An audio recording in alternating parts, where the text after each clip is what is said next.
disebutkan oleh jaksa dalam tuntutan mereka. Tidak kooperatif, berbelit-belit, dan lain-lain lah. Sehingga intinya adalah memburamkan apa yang mereka ketahui, memburamkan informasi terkait dengan kejadian. Tidakkah ini menjadi justru kebalikannya dari seorang justice collaborator, yaitu justru menutupi atau mencoba untuk memburamkan fakta sehingga kasusnya tidak bisa benar-benar terkuak? Dan apakah ini justru kurang berat dinilai oleh jaksa? Pasti ada alasan kenapa seorang terlalu berbelit-belit, kenapa seorang masih menutup-nutupi. Tapi ini tidak terlihat dalam tuntutannya, begitu Pak. Pak Aan, apakah ini seharusnya jaksa lebih menaruh perhatian pada hal-hal yang ditutup-tutupi ini untuk memperberat tuntutan mereka kah? Atau memang karena berbelit-belit dan tidak jelas sehingga justru tidak bisa menjadi dasar untuk pemberatan bagi tuntutan terdakwa, Pak Aan? Ya, saya malah melihatnya jaksa itu akrobatnya, ada akrobat ya sebagian itu terlalu tinggi gitu. Misalnya sampai kepada suatu kesimpulan bahwa terjadi perselingkuhan dalam perkara ini. Oh, oke. Selama persidangan kita tidak melihat itu, bahkan sampai akhir pemeriksaan terdakwa Ferdy Sambo. Ferdy Sambo masih meyakini bahwasannya istrinya diperkosa. Putri Candrawati sendiri dengan berbagai alat bukti yang ada dan pengakuannya sebagai terdakwa juga tidak sampai pada pengakuan dan indikasi ke arah perselingkuhan. Nah, ini yang saya melihat. Tapi yang lain itu saya setuju dengan jaksa. Jadi sangat rinci, sangat detail untuk pembuktian unsur-unsur di 340, mulai dari barang siapa, kemudian adanya kesengajaan, ya, menghilangkan nyawa dan seterusnya. Kemarin juga waktu, tenangnya, ada badminton, itu disebutkan semua. Dan peran masing-masing, peran Eliezer, peran Kuat Ma'ruf, peran Ricky Rizal, itu juga disebutkan semua.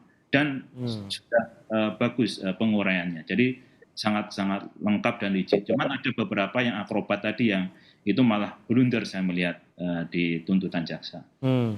Khususnya khususnya soal perselingkuhan tadi itu kan begitu kan. Karena kalau itu terjadi, maka konstruksi perkara ini akan berubah begitu. Kenapa begitu?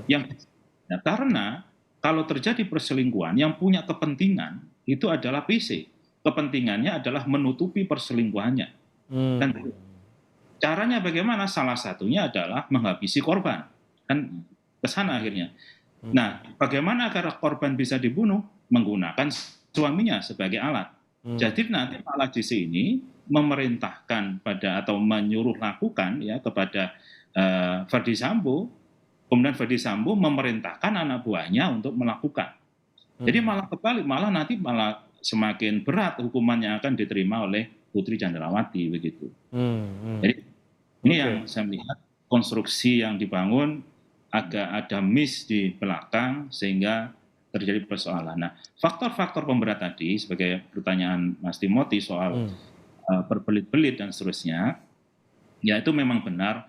Tadi saya sampaikan bahwasanya setelah ada pembuktian terhadap unsur-unsur yang terpenuhi dalam suatu pasal, rumusan pasal, baru kemudian adalah bicara kepada berapa tuntutannya. Untuk sampai kepada tuntutan itu ada faktor yang memberatkan dan meringankan. Salah satu faktor yang memberatkan adalah berbelit-belit gitu ya.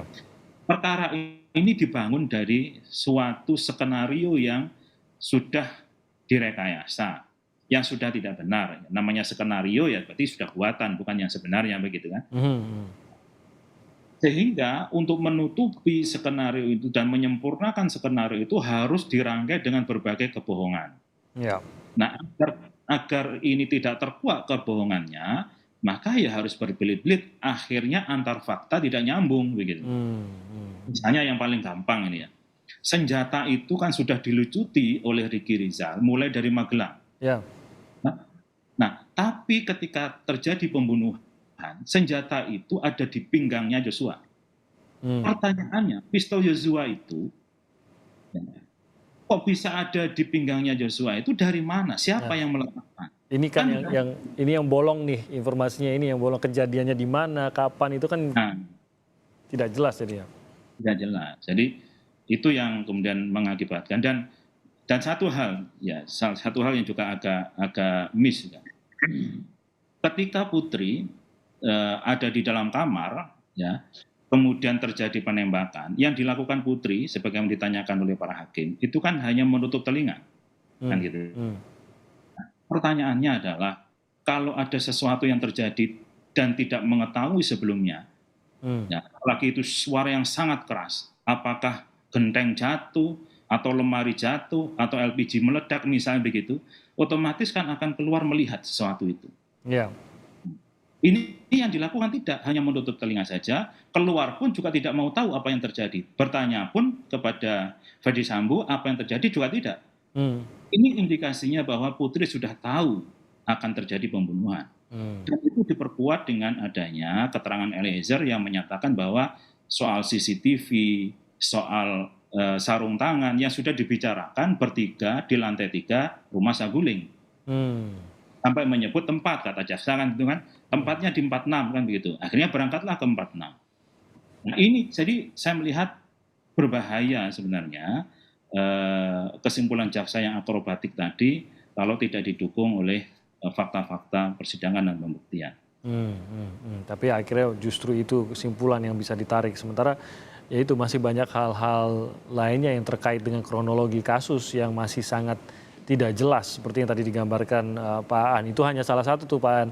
Ada beberapa bolong-bolong lain yang juga sampai saat ini masih tidak jelas. Salah satu yang paling juga menjadi pertanyaan adalah berapa peluru yang ditembakkan oleh Eliezer dan mengapa ada lebih banyak peluru di tubuhnya Yosua dibandingkan yang ditembakkan. Ini pertanyaan besar yang sampai sekarang juga belum bisa terjawab berdasarkan barang bukti yang dimiliki oleh peradilan.